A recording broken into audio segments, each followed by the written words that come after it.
Olá, amigos internautas. Começa agora o Papo Aberto. Vamos entrevistar hoje Gedel Vieira Lima.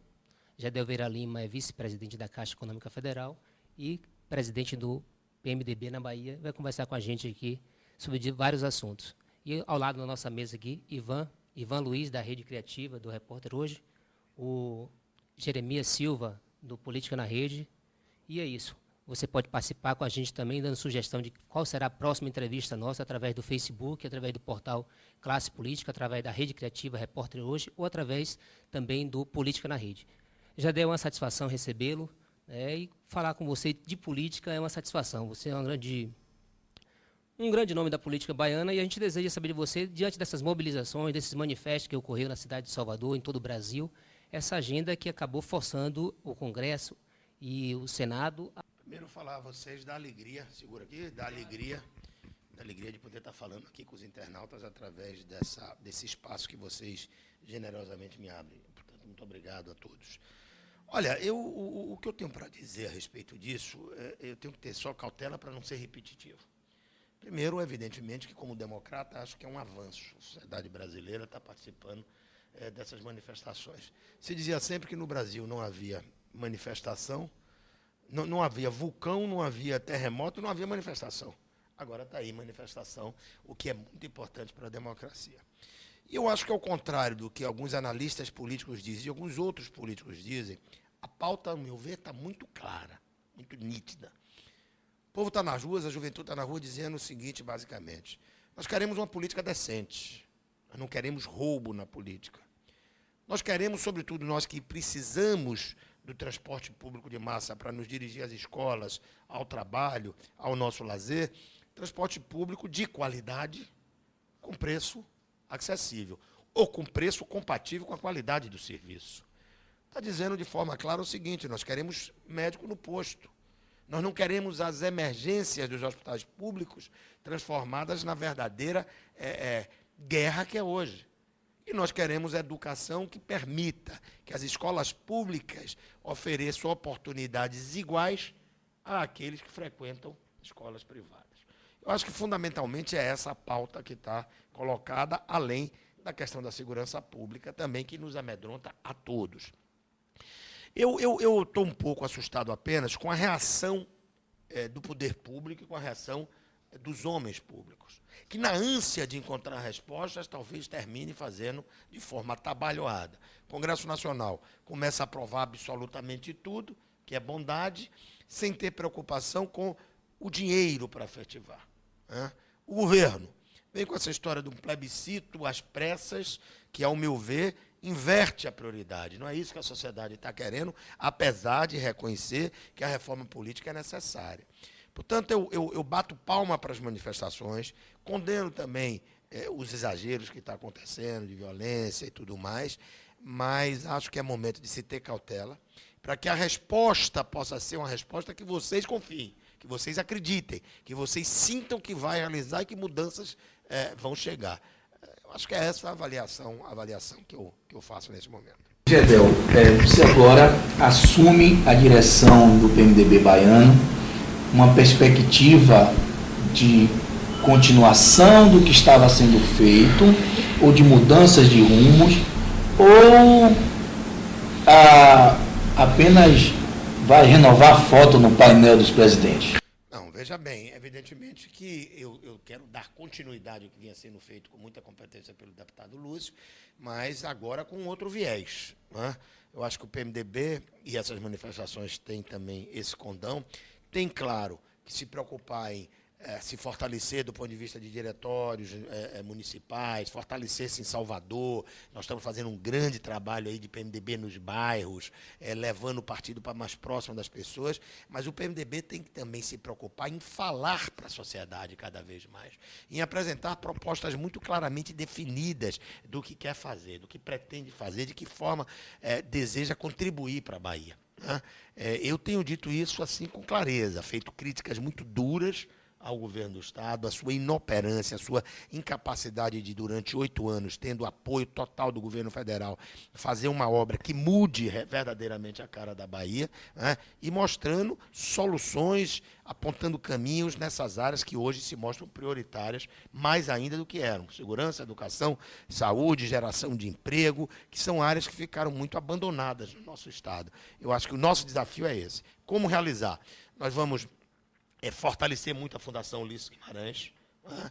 Aproveitar a partir dela para fazer seminários, trazer pessoas que compreendam a realidade desses temas, que tenham preparo técnico, que tenham experiências em outros locais do mundo, do Brasil, trazendo soluções que possam ser apresentadas a você como compatíveis para serem efetivadas com prazo, com data de começo, com a data de final, com custo estabelecido, para que não se caia também no discurso fácil e, sobretudo, para que na hora que essas manifestações diminuírem o ritmo, e vão diminuir necessariamente, por mais que o povo esteja mobilizado, ninguém aguenta também ficar na rua nesse ritmo durante tanto tempo, né? Nem no carnaval, né? Nem no carnaval, com gás, enfrentamento e tudo mais, né? Com o Estado aumentando o padrão de repressão, né? O que não pode é que quando essas manifestações diminuírem seu ritmo, que todo mundo esqueça. Isso é muito próprio do Brasil, né? Eu não vou esquecer. Para mim, isso vai ficar marcado como um alerta do seguinte: olha, não estava no caminho que a gente queria. Você podia até achar que estava certo, mas não estava. Faça o meia-culpa e vamos mudar o procedimento, avançar na direção do que nós queremos. É assim que eu estou me preparando e é assim que eu vou tentar, nesse novo desafio de voltar a conduzir o PMDB, dirigir o partido. Passar para a Ivan, da Rede Criativa, mas ainda nesse interim, esse meia-culpa, onde é que você acha que o PMDB baiano errou e acertou com seus ouvidos direcionados às ruas? Olha, eu pessoalmente, onde nós erramos? Eu acho que nós erramos na medida, por exemplo, em que, no apoio à candidatura de João Henrique. Um erro, a Prefeitura de Salvador, né? Porque não tivemos, e eu pessoalmente não tive, a capacidade de ver ali a figura de um político dissimulado, alguém que não daria sequência a um trabalho que nós iniciamos com muita força, né? Nós, quando apoiamos o Henrique, vimos ali um instrumento de ter a prefeitura, eu estava no ministério, como uma alavanca para desenvolver Salvador, e fizemos. Eu, como ministro de Estado, consegui tirar do papel em tempo recorde, fui ministro durante apenas 3 anos, obras que marcaram a cidade. Está ali a Avenida Centenário, que mudou aquela região, está o Imbuí, está a Vasco da Gama, está ali o canal ali do subúrbio, que vai ligar com a Nilo Peçanha, centenas de escadarias drenantes, centenas de contenção de encostas, que, tenha certeza, diminuíram muito os problemas que Salvador poderia ter enfrentado com essas chuvas. Ali foi um erro do ponto de vista de avaliação política, que não nos custou mais caro, porque nós tivemos a condição de tirar essas obras do papel. Eu acho que acertos nossos é na hora que nós mostramos de forma clara, sobretudo em relação a Wagner, que nós não temos apreço, apego a cargo, que nós não perdemos a capacidade de entender que apoio não é subserviência, que aliança não é submissão, e que seu compromisso é continuar dizendo de forma clara à sociedade, ao povo, aquilo que você pensa, pagando preços por isso, né? Eu tenho procurado fazer isso, tenho procurado fazer com que o partido haja dessa maneira. Há uma nova pauta nas ruas. Qual é essa nova pauta? As pessoas querem menos política e querem mais gestão, querem mais resultado prático para as questões que estão aí batendo na sua porta no dia a dia. Eu me considero, pessoalmente, acho que vou transmitir cada vez mais isso ao partido, maduro do ponto de vista da gestão, experimentado para enfrentar esse desafio de fazer as coisas acontecerem com mais rapidez. Você falou aí em gestão e menos política. Com o ministro da Integração, cerca de 90% das verbas foram destinadas para a Bahia. Mas nós temos aí mais de 200 municípios sofrendo aí com a seca. Como você pretende contornar essa situação? Deixa eu te colocar uma coisa para as pessoas entenderem. Esse negócio de 90% de verba para a Bahia não corresponde à verdade. Ninguém tem uma atitude dessa. Quer dizer, ali houve muito uma divulgação equivocada do que acontecia, em realidade, no que diz respeito às obras e aos verbas da Defesa Civil. Mas, enfim, está para trás, até porque eu reafirmo que, evidentemente, que como ministro da Integração Nacional, eu dispensei um carinho e uma atenção muito especial à Bahia. Até por uma razão, e aqui se tem tempo para colocar isso de forma mais objetiva. O Ministério da Integração Nacional, entre suas funções principais, está de combater a desigualdade regional. O Nordeste brasileiro, inquestionavelmente, é a região mais desigual do ponto de vista do desenvolvimento do Brasil. E a Bahia, ainda mais. Nós temos 2/3 do nosso território, Jeremias, no semiárido. Semiárido, com toda a dificuldade para produzir, para manter o homem, fixar o homem no campo, a mulher no campo, com condições de dignidade, de sobrevivência, de geração de renda, com todos os efeitos de uma área que não chove.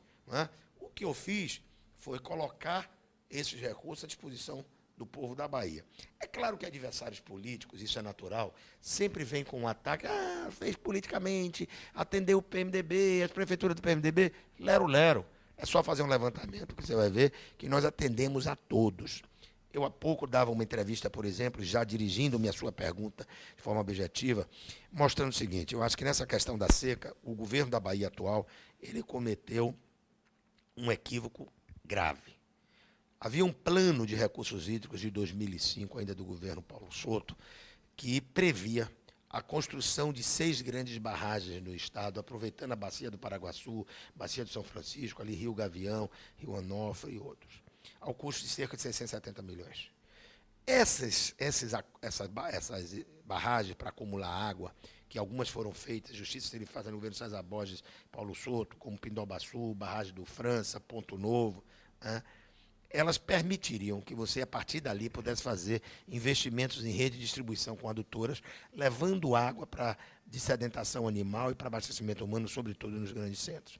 O governo da Bahia parou com isso, cancelou, e investiu, como se obra de infraestrutura fosse, na construção de barragens que eu acho importantes, de cisternas, cisternas que eu acho importantes, mas que não são obras estruturantes. Fiz muito quando era ministro. São obras para atender as chamadas populações difusas do interior do estado, sobretudo. Mas se não chove, como você capta a água da chuva para as barragens? Portanto, o que é que entendo a oportunidade de estar no Executivo de novo é priorizar um grande programa estruturante de construção de barragens, de perenização dos nossos rios, de construção daquilo que a gente chama de aguadas, de perfuração de poços artesianos, e de distribuição da água através de adutoras. Acho que esse é o caminho. Além disso, fortalecer programas de convivência econômica com a seca. O atual governo deixou de lado o Cabra Forte, o Nossa Fibra, com as consequências que estão aí. Portanto, eu acho que é muito claramente definida quais são essas prioridades. E como é que você estabelece essas prioridades e cumpre? Dinheiro no orçamento, amigo. Prioridade não é discurso. Prioridade é decisão política de colocar no orçamento o dinheiro necessário para tirar a obra do papel. Havia uma avaliação lá atrás de que essas obras custariam algo em torno de 670 milhões. É corrigir, botar no orçamento e mãos à obra, fazer acontecer, enfrentar os problemas, buscar licença ambiental, fazer as licitações e acompanhar. Acompanhar como a FIFA ensinou, como é que faz na hora de construir estádio. Referendo plebiscito. A Larissa Severo disse que os partidos aliados ao governo definiram pelo plebiscito. A gente tem também daquela questão que o PMDB regionais vai definir qual o seu rumo nas eleições de 2014. Não, eu vou lhe dizer, primeiro vamos deixar claro aqui, porque eu já começo a ver se tratar esse assunto como se fosse uma questão de governo. Reforma política não é questão de governo. Portanto, o governo não tem condição, eu acho, de colocar para aliados isso como apoia porque é uma decisão de governo. Não é. Não foi votado na eleição em 2010 plebiscito como programa de governo. Isso está surgindo agora em função de uma resposta nas ruas.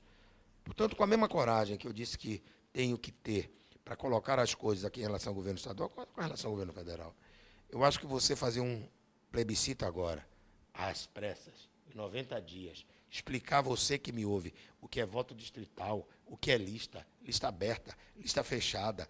Eu que estou na política, às vezes faço confusão com isso. Imagine quem não tem a obrigação de entender isso, que é o povo. É o que tem a obrigação de entender, que estou na política. Por vezes faço confusão, imagine quem não tem a obrigação. Então você vai fazer isso às pressas, fazer uma campanha de televisão, gastar alguma coisa em torno de 500 milhões, 1 milhão, 1 bi de reais para fazer um plebiscito, para já valer nas eleições de 2014. É importante fazer uma reforma política? É. É importante pôr fim ao voto obrigatório, é importante discutir a reeleição, é importante acabar com essas coligações que fazem com que você vote em um e eleja outro. Tudo isso é importante, né? Agora, a minha avaliação, e o PMDB começa a se definir, discute-se e faz o plebiscito, por exemplo, o ano que vem, junto com as eleições, para valer, a partir daí, um sistema duradouro, um sistema definitivo, e não fazer uma coisa de afogadilho para confundir as manifestações das ruas. As ruas não estão cobrando plebiscito. Ela quer participação popular? Quer. É sempre importante ter participação popular? É. Se puder consultar a população sempre que possível, é bom? É. Mas a resposta que as pessoas, que a juventude quer agora, volto a dizer, é transporte de qualidade a preço compatível. É médico no posto de saúde, é hospital com emergência digna, é um programa correto, por exemplo, que eu nunca vi na Bahia, de controle preventivo das doenças como diabetes e hipertensão arterial, que são responsáveis, em grande parte, pelo número de mortes elevado que nós temos aqui por problemas cardiovasculares. É isso que se quer. Quer-se gestor público que resolva problemas, né? Portanto, objetivamente, referendo ao plebiscito, eu acho que, na agonia, no afogadilho, não é isso que o povo quer. Portanto, vamos, na minha visão, dar respostas imediatas, redefinir orçamentos, falar de hospitais, falar da construção de creches, tirar programas do papel, qualificar a educação, implantar um amplo programa de educação integral, né? Isso é o que as pessoas querem. É assim que eu vejo. E é assim que eu vou defender. Existe uma bandeira que diariamente a gente se confronta, que é a questão da segurança pública, né? O governo tem criado bases comunitárias com o objetivo de reduzir os índices de violência, da criminalidade, e a gente percebe que tem grande dificuldade nesse aspecto, né? A questão da PEC 300 no Congresso Feminino não seria um momento para se chamar a atenção dessa realidade da segurança pública? Olha, em primeiro lugar, essa questão da segurança pública, no caso específico da Bahia, ela não pode ser tratada apenas imaginando que o projeto de pacificação ele é milagroso. Eu agora, inclusive, nos programas de agosto do PMDB, eu vou trazer para que você conheça experiências do Rio de Janeiro, né? Ali está casado com a pacificação, com a implantação de bases comunitárias, você fazer investimentos grandes dentro das áreas pacificadas em esporte, em escola, em postos de saúde, em transportes, em políticas de parceria para geração de empregos, aí você diminui. Aliado a isso, né, para não dizerem que eu faço as críticas apenas, eu defendo, já defendi em 2010, defendo agora, um amplo programa de monitoramento das nossas divisas, que envolva Secretaria de Segurança Pública com Polícia Civil e Militar, Secretaria da Fazenda com o Fisco, DETRAN, que envolva outros organismos que possam criar as condições para você evitar, e recursos tem, eu sugeri, inclusive, parênteses, recurso de resgate do IPVA, que está atrasado aí em carros antigos, uma série de coisas, né? Que evitem dessa forma, aumentem a fiscalização e diminua o entra e sai de bandidos no nosso Estado, o entra e sai de armas no nosso Estado. E, acima de tudo, o mal contemporâneo, o mal de hoje, o entra e sai nessa facilidade de drogas, que infelicita a nossa juventude, sobretudo a juventude mais pobre, a juventude negra, a juventude que não tem tido as oportunidades que o Estado deveria estar dando. Isso não é discurso demagógico, não é possível fazer, eu tenho certeza que é possível fazer, tem sido feito em outras áreas. Além disso, você tem que privilegiar algumas questões da polícia. Por exemplo, o atual governo, que não tem 7 meses nem 7 dias, tem 7 anos, ele não implantou ainda o plano de cargos, salários e vencimentos da polícia. Você sabe o que isso significa, Jeremias? Você sabe o que isso significa, Luiz? Que o soldado que está no asfalto, colocando a vida dele em jogo para defender as nossas, ele não tem uma perspectiva de carreira. Ele vai ficar sempre dependendo das decisões da oficialidade. Não entra o mérito, não entra tempo. não entra uma série de questões definidas que façam com que ele se sinta motivado para continuar na polícia, enfrentando esses riscos, que são essas questões. Portanto, eu estou absolutamente convencido que essa questão da segurança pública, ela tem caminho, tem solução, e eu acho que a discussão da PEC 300 é uma alternativa, uma discussão que o Congresso, efetivamente, ele tem que levar adiante, eu não tenho dúvida nenhuma disso. Gedel, vamos falar agora um pouquinho do âmbito local. De Salvador, você já falou do erro que foi o apoio ao ex-prefeito João Henrique, que era filiado à legenda, e o PMDB foi um dos partidos que fortaleceram a vitória do atual prefeito Assemineto. O prefeito Assemineto é sempre visto numa questão institucional com o governador Jacques Wagner. A primeira pergunta é: quem está salvando quem nessa questão? A segunda, nessa discussão da relação aí, o PMDB ainda continua amando o Neto? Deixa eu lhe falar uma coisa, que sua pergunta, sua provocação me dá a oportunidade de falar de um tema que eu acho que é fundamental a gente discutir agora também, em função dessas manifestações, e que não está claramente na pauta. Mas eu preferia, agora, como prioridade, em vez de a gente estar discutindo um plebiscito para a reforma política, discutir, sabe o quê? A redefinição da federação, o novo pacto federativo. Você não pode continuar tendo no Brasil 70% ou mais das receitas tributárias na mão da União.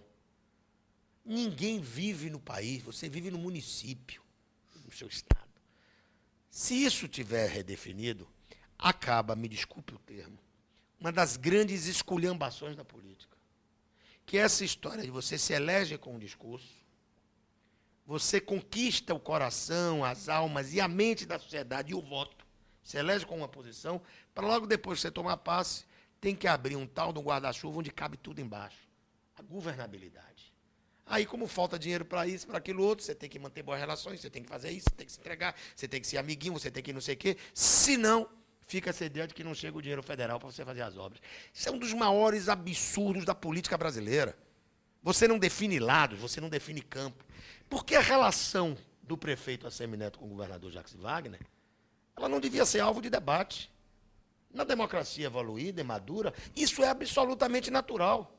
É absolutamente natural. O palanque vai ser o ano que vem. Cada um defende suas teorias, cada um defende sua tese. Agora, não devia haver discussão se a relação pode descambar para apoio político ou não. O Neto se elegeu como um candidato de oposição a tudo que está aí. E é na oposição que eu acho que ele tem que se viabilizar. Se nós continuamos com apreço ao prefeito ACM Neto, nós fazemos parte do governo, continuamos com apreço, eu não tenho um reparo político a fazer. Acho que ele está no jogo que está aí para ser jogado. Não é? Não vejo nenhuma sinalização que ele, em 2014, estará fora do campo que o ajudou a eleger. Acho que agora, infelizmente, em função desse jogo brasileiro da governabilidade, ele tem que fazer esse jogo mesmo. Quem está ganhando mais, eu acho até que no primeiro momento o governador Wagner, que vinha muito desgastado, pega mais carona na popularidade de Neto e ameniza, diminui a restrição que o eleitorado de Neto está batendo a ele, do que propriamente Neto faturar alguma coisa. Até porque, volto a lhe dizer, sei que você já está querendo falar aí, é um governo que fez muito pouco por Salvador. Está agora com esses viadutos ali da paralela do Imbuí. Deus ajude que saia do papel com rapidez aquelas duplicações, para ver se alguma coisa é feita por esse governo, pelo menos no último ano de mandato. 7 meses de gestão, você falou que o governo tem 7 anos, o governo municipal agora tem 7 meses. Muita gente faz conta, tirando o carnaval, o feriado de excesso do começo do ano, mas são 7 meses. Vou copiar uma pergunta aqui do humorístico CQC, onde o deputado Lúcio Vieira Lima é freguês de carteirinha. O prefeito ACM Neto tem sido um prefeito padrão FIFA? Veja bem, são 7 meses. 7 meses não dá nem para você concluir uma licitação. Você querer comparar o desempenho de um governo de 7 anos com 7 meses é muito pouco. Eu sei que você está fazendo a pergunta com seriedade, mas quando eu vejo alguns que fazem oposição a Neto quererem comparar, isso é má fé. É má fé. O sujeito pega uma prefeitura do jeito que pegou, com inadimplências, com arrecadação lá embaixo, sem poder sequer firmar convênio. Eu vou lhe contar aqui, na transição entre João Henrique e eu me virei para conseguir com o Fábio Mota no Ministério do Turismo uma verba de 17 milhões de reais para fazer a reforma da Barra. Você sabe como é que nós conseguimos empenhar isso? Na liminar da Justiça. Porque a prefeitura estava inadimplente, não podia assinar. Não podia assinar as PSPC Serasa sem CND. Não podia assinar convênios, receber dinheiro, empenhar recurso do governo federal. Eu lutei junto ao Ministério do PMDB, o Paulo Souto, que estava na transição, conversei muito com ele, entramos na Justiça, conseguimos eliminar, empenhamos, e vai começar a reforma agora da Barra. Então, falar em 7 meses é um negócio é muito curto. Você, para botar uma licitação na rua e ela está pronta, são 2, 3 meses para você fazer. Portanto, eu acho que Neto ainda está com tempo suficiente para mostrar que pode chegar um prefeito perto do padrão FIFA. Agora, evidentemente que a sociedade não pode desleixar das cobranças, tem que estar permanentemente cobrando, tem que estar permanentemente atuando, e eu acho, pelo que eu tenho conversado com ele, que já, não demora muito, nós vamos estar abrindo essas licitações, e essas obras de remodelagem da Orla vai estar funcionando, esses recursos que nós conseguimos na Barra vai estar as obras sendo executadas, e Salvador começa a ter uma nova cara. Uma coisa eu já posso lhe augurar, nós já temos um prefeito com uma nova atitude. A cidade já sente que tem prefeito, né? Não é aquela coisa do... enfim, deixa para lá, já passou.